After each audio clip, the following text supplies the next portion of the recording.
Un'altra considerazione sul governo Draghi, molto rapidissima, cioè io mi dispiace che questa sera non ci sia ospite qualcuno di Italia Viva, perché ci sono stati alcuni, vi ricordate quando loro, no, aprendo la crisi, Renzi disse chiaramente ma qui non è un fatto personale contro Conte, qui ci sono temi politici pregnanti da affrontare subito, per esempio uno di questi è il MES. E infatti Draghi, esattamente come Conte, non sta assolutamente parlando di MES, avendo i 5 Stelle all'interno della maggioranza.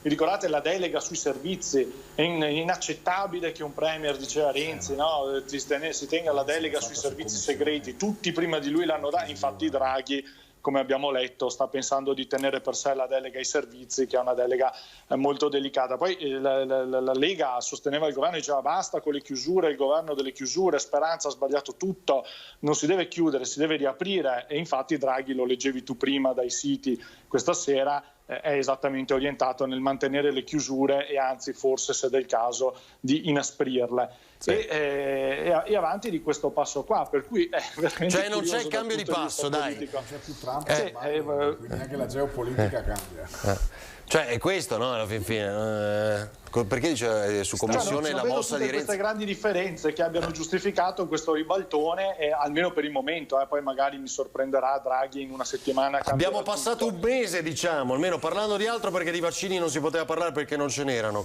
perché su commissione